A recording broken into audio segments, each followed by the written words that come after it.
यह कहानी प्रारंभ होती है पुराने समय के बगदाद शहर में, जहाँ दो भाई रहते थे, कासिम और अली बाबा। कासिम अमीर था, जबकि अली बाबा गरीब था। अली बाबा अपने परिवार का भरण पोषण करने के लिए लकड़ियाँ काटता था। एक दिन जब वह जंगल में लकड़ियाँ काट रहा था, उसने एक गिरोह की आवाज़ें सुनी। वह पेड़ की ओट में छिप गया और देखने लगा कि क्या हो रहा है। गिरोह के हिस्सेदार घोड़े पर सवार होकर आए और उन्होंने एक बड़ी चट्टान के पास रुककर कहा, खुल जा सिम सिम। चट्टान अलग हो गई और एक गुफा प्रकट हुई। सारे चोर गुफा के अंदर चले गए और जब वापस लौटे तो उनके हाथ सोने और रत्नों से भरे हुए थे। चोरों के चले जाने के बाद अली बाबा ने भी वही वाक्यांश दोहराया, खुल जा सिम सिम, और गुफा में चला गया। वहां उसने अनगिनत खजाने देखे।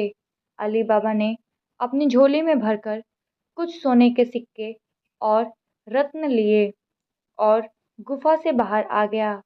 अली बाबा ने अपने परिवार के लिए खाने पीने और पहनने के लिए नए कपड़े खरीदे।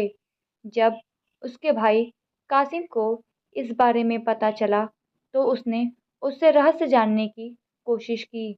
आखिरकार अली बाबा ने उसे सब कुछ बता दिया।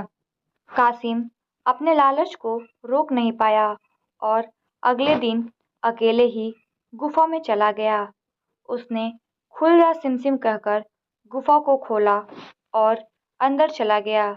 उसने बड़ी मात्रा में खजाना इकट्ठा किया, लेकिन जब उसे बाहर निकलने का समय आया तो वह वाक्यांश भूल गया। वह गुफा में ही फंस गया। चोरों ने जब गुफा के अंदर कासिम को देखा तो उन्होंने उसे वहीं मार दिया। जब कासिम लौटकर नहीं आया तो अली बाबा उसे ढूंढने निकला।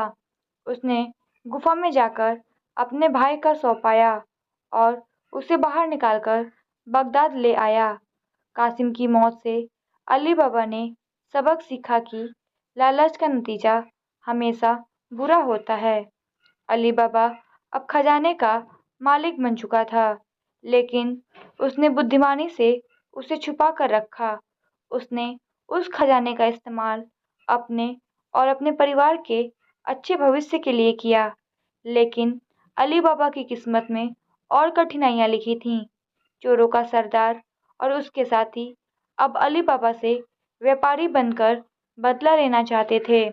एक दिन चोरों का सरदार अपने साथियों के साथ व्यापारी वेश में अली बाबा के घर आया और कहा, हम व्यापारी हैं और अपने सामान को आपके घर में रखना चाहते हैं।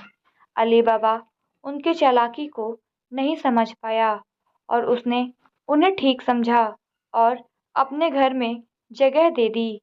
चोरों का असली इरादा रात में अली बाबा को मारने का था, मगर अली बाबा की नौकरानी मर्जीना ने इस चालाकी को भांप लिया।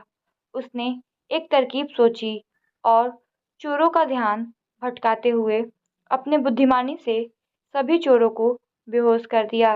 रात के समय मर्जीना ने अली बाबा को सब कुछ बताया। तब अली बाबा ने चोरों को उनके ही जाल में फंसाते हुए उन्हें बंदी बना लिया।